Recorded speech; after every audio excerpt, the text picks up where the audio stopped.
What is up? I'm so excited. Today is the day finally that this was supposed to happen January 1st, but I had a lot of issues with a lot of things to make this thing happen. So I'm very excited. It's not a finished product, so I want to encourage everyone to understand this is a living, breathing animal. I am going to be plugging my life, heart, and soul into this academy. So we are launching the Medicare Machine Academy today. Those of you that did register and get enrolled, you've had access since 10 a.m. Pacific. I just didn't tell anybody because I wanted to tell you on the launch. And so what's going to be part of the academy is a bunch of different stuff. You're going to have online courses. There's already 8 courses loaded in right now.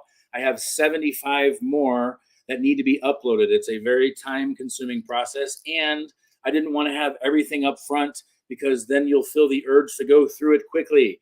The advantage of this academy is over the course of time, you will receive not only the ingredients, not only the recipe, you'll be able to watch each step. You'll learn each step how to implement. The implementation is the key.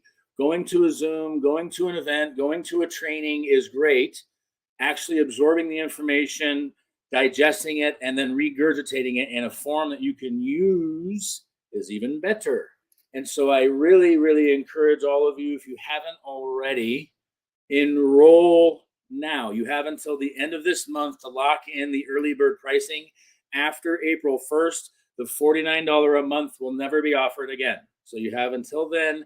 It's $49 a month, $50 a month, $600 a year.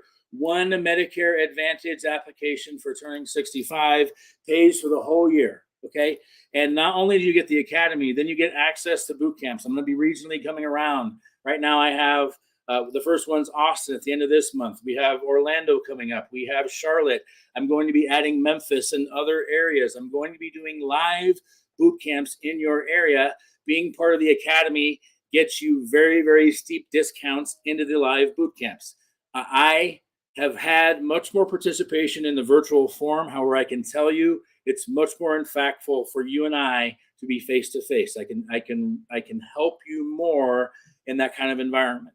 And so today's training, so that's what we're doing. Each week I'm going to do a live training. This week's is live to everybody.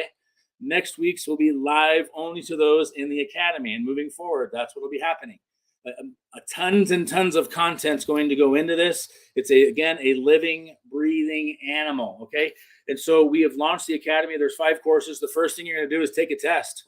I'm going to test your knowledge on the basics of Medicare, because if you don't know what you're doing on the basics of Medicare, the marketing doesn't matter. You need to have the expertise foundation first before you can blow up. Okay, you can't have explosive growth.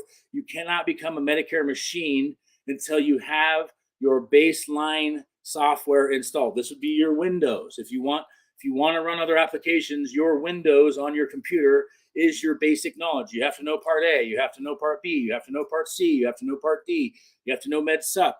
You have to know the positives and negatives each side. You have to be able to articulate that. You have to be able to push that out as though you're the expert.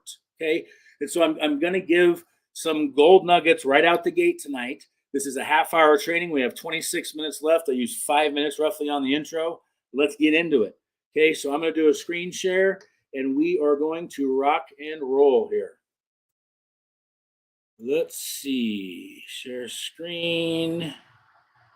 And boom, we are going to do this. Perfect. Okay, so now everybody sees this screen. We're going to do slideshow. Let's make sure everything looks good. Let's see. Let me just make sure. Just want to do one thing. I'm actually just going to do it from the inside the PowerPoint. I'm okay with that. So what you want to do is create referral partnerships. Most of you, I would assume, have a desire to create a referral partnership. So let's dig into the psychology of that. The first thing that you need to get in the habit of doing when you're trying to recreate a partnership with somebody, you have to give value first. So you've got to be prepared to be creative, to come up with a way to make that person go, wow, that was a different experience dealing with that person. And so it starts off with research. There's there's too many people that just go without a little bit of research. Fire ready aim works great when it's time to take action. But the fire part is where you take action. The ready part's where you readjust the aim. Okay? Readjusting the aim so the second time you fire, you're closer to the target. But you have to fire off the first shot, in essence, blind, which means you got to go into it. But you don't have to be blind. Okay? You can do the research first. So what I would do for a provider, I'm gonna show you exactly what I would do. Let's see. We want to share my browser for a moment. Okay, so we are going to use Google because that's the best tool you have to do research. Okay, so the first thing you're going to do is you're going to pick doctor primary care near me. Okay, so pick your target. Okay, find your target. In this case, I have a few options. Okay, in my local town, I have a couple of options I could go after: Banner Health, the main hospital, etc. So the first thing I'm going to do is do some research. I'll pick Banner Health as an example. Okay, so what I want to do now is I want to do a few things. It's too late because it's closed, as you can see on Google Maps there. They're already closed today. But what I would normally do is I would immediately call that office and pretend to be a customer. Okay, I'm going to do an investigation to find out, are they taking new patients? How far out are they booked? Because taking new patients, I called to get an appointment with my doctor today, and they said the soonest we can see you is April 15th. Okay, I said, well, what else is there faster? Can I see somebody else? That kind of thing. And so you should know that information going into it. How far out are they booked out? And the reason you want to know that is you're dealing with a for-profit organization. So when you're dealing with a for-profit organization, you have to do one of two things. You have to save them money, or you have to save them time. Okay, those are the two assets that we need to offer. So we're either saving them money or saving them time. That's the value we have to give up front. And so there's a few things I would ask. I would ask the doctor's office, are you accepting new patients? If so, when's the first available new patient appointment and who's it with? How many doctors do you have in the office? How many physician's assistants do you have in the office? How many nurse practitioners do you have in the office? Find out everything you can. Then I would ask to be transferred to the billing person. We're going to talk to the billing person about insurance. Find out what insurances they prefer, what insurances they like and don't like. And if you can, try to find out the feeling behind the fact. Okay, you want to find out why they don't like company, whatever. It might be just they've had some claim issues that you might be able to solve, and you might be able to get them to turn around on how they feel about things. Usually when someone has a negative connotation towards a company or industry or something like that, they've had a bad experience. They have a point of pain that's going to motivate them to take action. And that's the key to the whole thing. We're trying to identify a point of pain within the doctor's office so that we can give value first without the expectation of return. So the obligation of reciprocation happens when you authentically give first without the expectation of return. That's step one. But step one is to also call the doctor's office, find out, write down the name of the person that answers the phone. 9 out of 10 times it will be a female. Write her name down.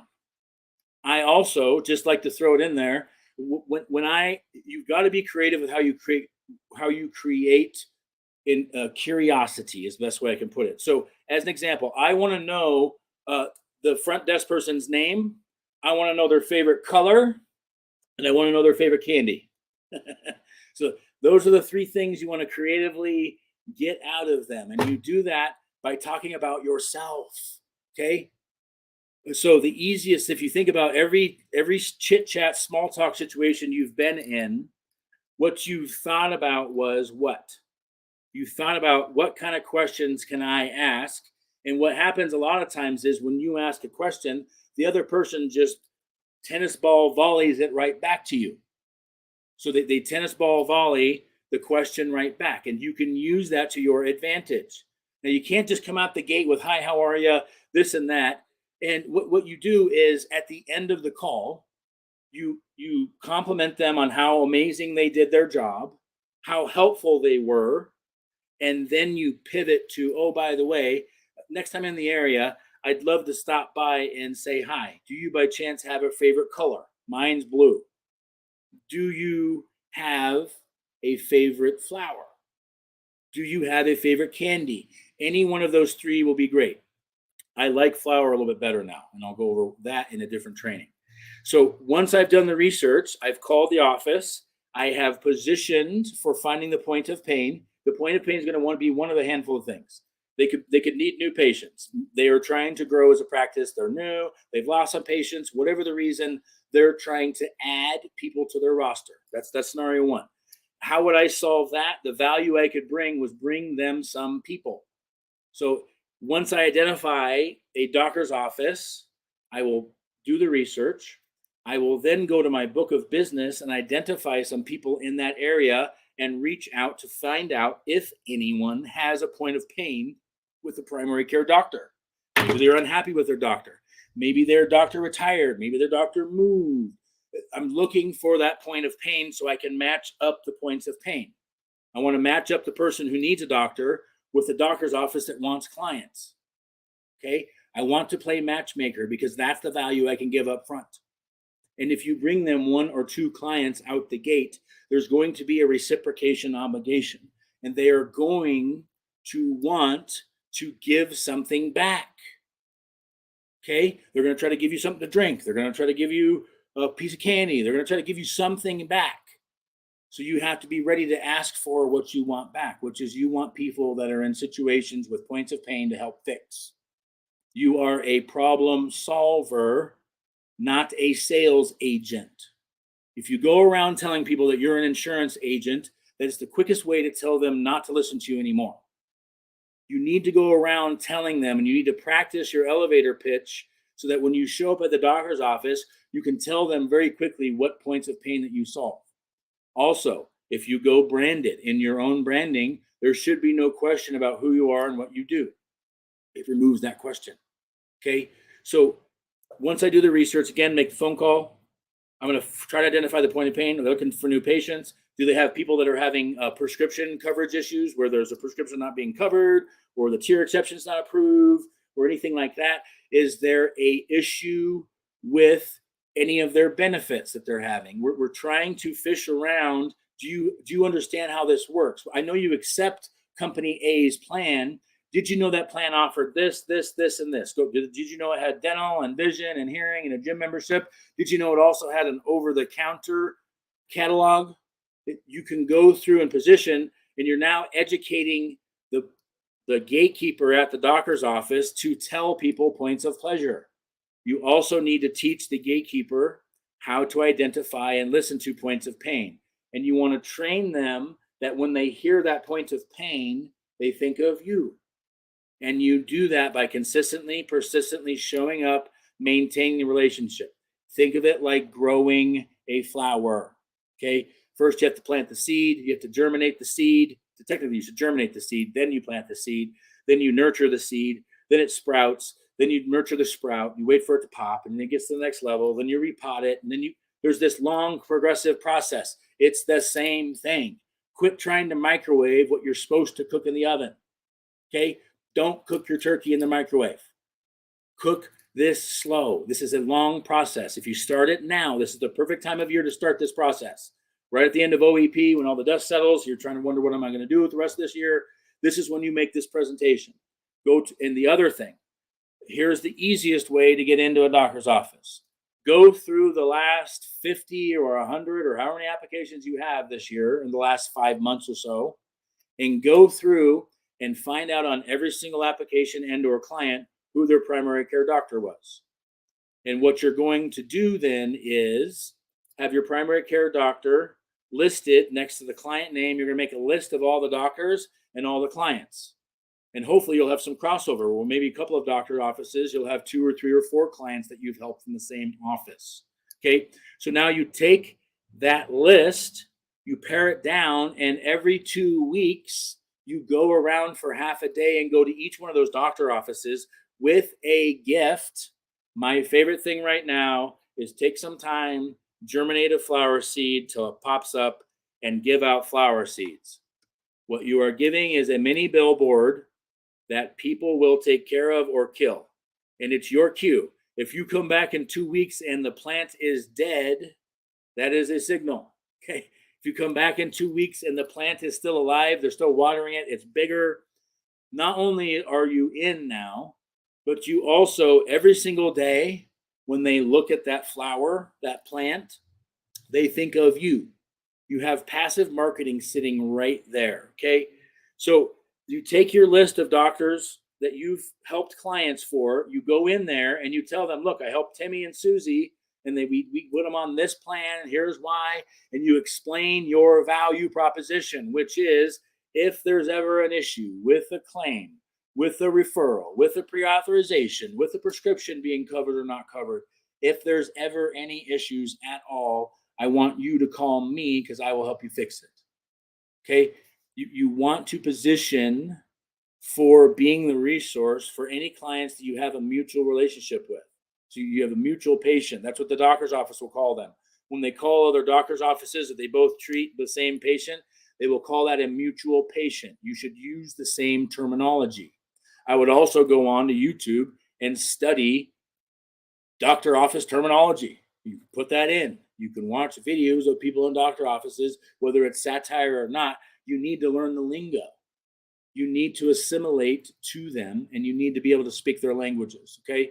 And so you're either going to research, you're going to find out if they're taking new patients, or that's a cold run. A warm run would be you make a list of clients you've already helped from that office and go in and reemphasize the fact that you're helping people. The third way is to do the traditional way, which I don't recommend. What most agents are doing is they're going around, they're offering lunch and learns and other things like that. They'll take your lunch, but they aren't going to learn much, right? They don't want to learn. And so that's the idea. They want to run their business. They don't want, most agents, if you think about the analogy, they walk up to a doctor's office and they're basically asking for value up front versus giving value up front. You're basically saying, hey, will you do me a favor and open your patient client book, and will you help me market that book for me, right? And so you've got to give value first before you're going to get the value back. So make sure you're doing the research. Go into the websites. Like for here, I could go to the website, and the advantage that's going to give me is it's going to give me the list of the doctors that are in that office. And so now I can start doing some research on the doctor. This is the level that I take this to. I'm now going to take the name of this doctor. Okay. I'm then going to go to Facebook, and I'm going to search for that person. Voila, there she be. I think so. Yes, that is her. Okay. So now I can look at the doctor from a different perspective, and I can get some intel and maybe learn something. So as an example, what I can see here is she likes Italian food, or no, those are loaded fries. So what I might do down the road is order loaded fries or tacos. She's currently enjoying walnut tacos. That's a lot of information about this doctor that I could now create a special gift for that person that tailors into what they like without having to do much work.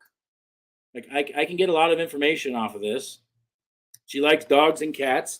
So now I can immediately put together a goodie bag that includes dog snacks and cat snacks and make friends with this doctor. So when I stop by with personalized gifts for each of the staff, they're going to think I'm either some kind of weirdo or some kind of wizard. And if you back that up with charisma, personality, and pizzazz, guess what happens? A relationship, because you're unique and you offered an experience that nobody else offered. You made it fun. You made it personal. You made it authentic. The authenticity is the key. When you're authentically you, you will attract those that you should, and you'll repel those that you should. That's the key, because you don't want everybody as a client. Trust me. Okay. So when I do the research properly on not only the doctor's office, but also the doctor, what that opens up the door for is for me to have the very, very distinct competitive advantage. The competitive advantage you can't match, really. And so Again, to circle back to the PowerPoint,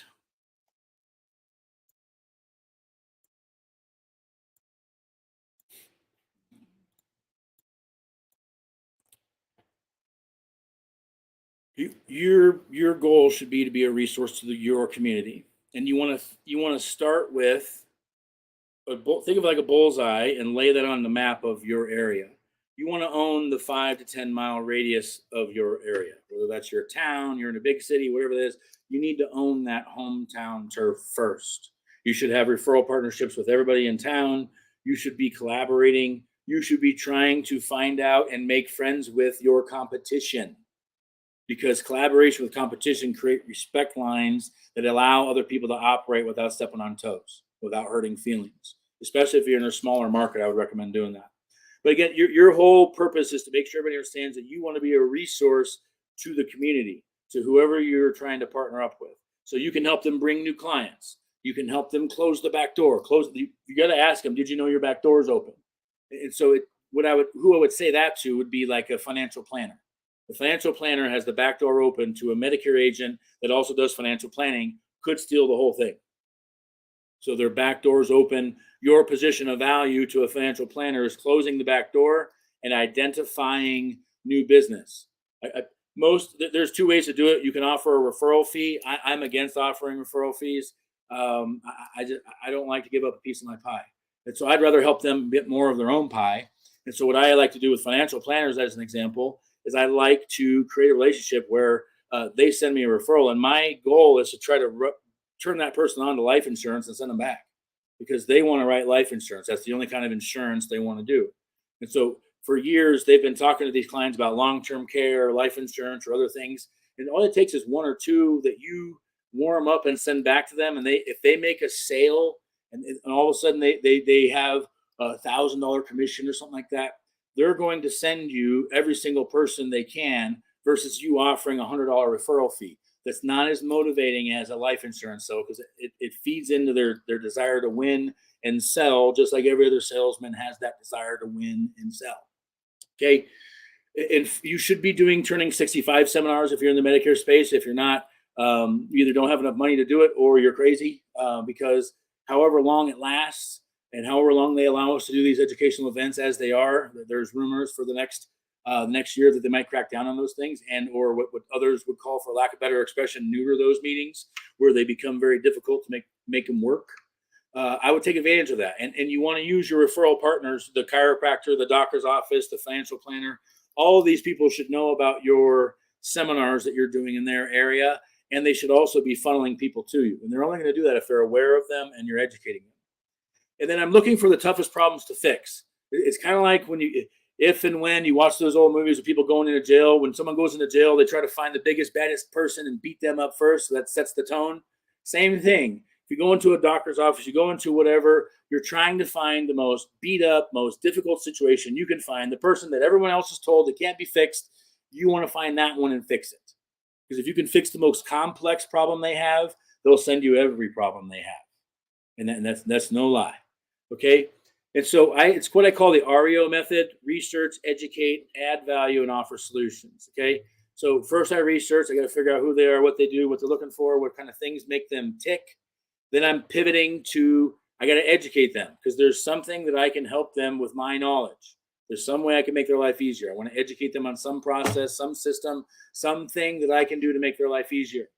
Then I want to add value and offer solutions. Again, if they're looking to add more patients, then make a concerted effort to help them add some more patients. And it doesn't have to be dozens of patients. If you help them find a couple, 2, 3, that will be the incentive they need to go further. And they'll send them back. They will send them back if you learn how to master the art of reciprocation obligation. Okay. And the value. So number one, you should always know that you are the value. Okay. Either the knowledge you have, either the people you know, the information you have access to, you are the value. So you are going to save them time or money. But you got to learn how to creatively word that. We're going to save them time. Look, instead of someone coming to the front desk, think about that. If you're the front desk person of a doctor's office, how many questions per day do you think they get about insurance? A whole bunch. Do you think they feel overworked and underpaid? Yeah, they do. because I used to be a gatekeeper of a medical office. Okay, so I understand how that dynamic works. They feel overworked, they feel underpaid. So if there's anything that you can do to make their life easier, save them time or effort or money, they are going to be your best ally you can find. And in a medical office, oftentimes, unless it's a corporate environment, the gatekeeper is the decision maker in many respects, where whoever the business owner is, they're going to rely heavily on the opinion of the gatekeeper because they have to trust the gatekeeper to be the sifter of people. Okay, so we want to educate, offer solutions. So what kind of locations can you go to? Doctor offices, private pharmacies. The corporate pharmacies, you have to go through the carriers to get to those because they have corporate level contracts. Okay, but private pharmacies are trying to compete with Walgreens and Walmart and Safeway and all the big names. And so if you're Bill's Pharmacy, or on the screen, the Blex Pharmacy, how are you competing with Walgreens? Well, most of them are delivering. Most of them are doing compounding. Most of them are doing something that separates them on the service level from the big boys and girls, right? Same thing that you got to do as an agent, by the way. You've got to do things that separates you from the big boys and girls if you're not playing in that arena yet. You got to pretend like you are.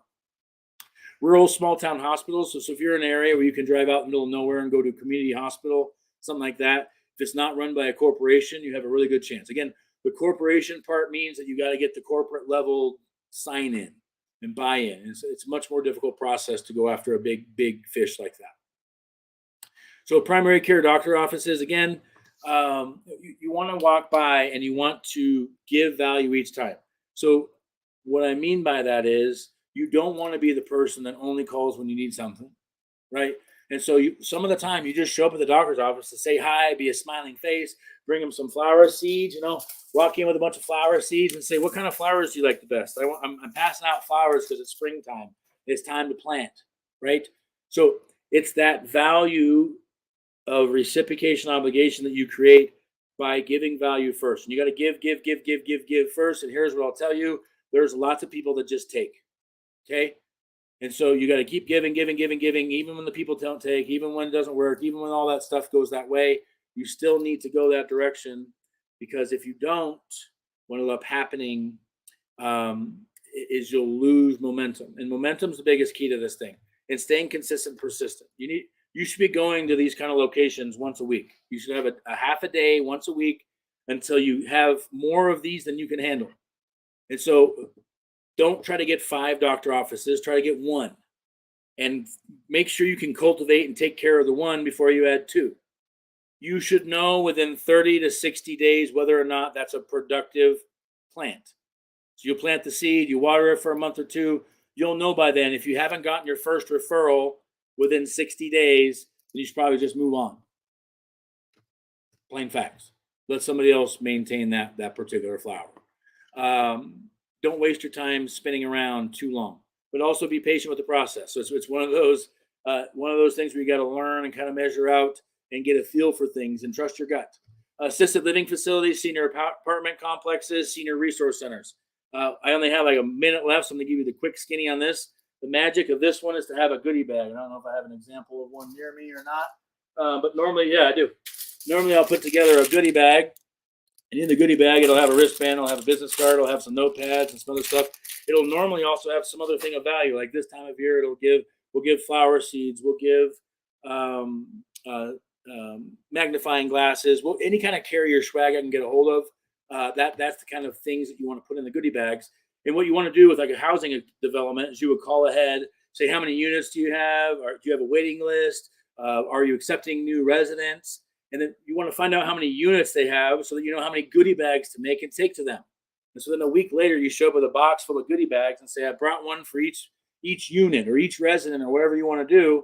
And then you can't go legally door to door and put them out, but the activities director or the property manager can.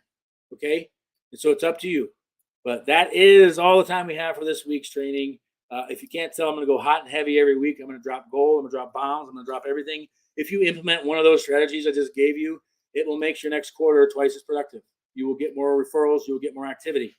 So that being said, we are coming up quick on the 27th. If you are in the Texas area or anywhere near like a 2-hour flight from there, I would highly encourage you to come to the boot camp coming up, Austin, Texas. It's combining the forces of me, your guy, the Medicare machine, with Tony Merwin, the connector, and Joe Camper, who I've given a nickname that I don't know if he likes it or not, but too bad. I call him the social media butterfly.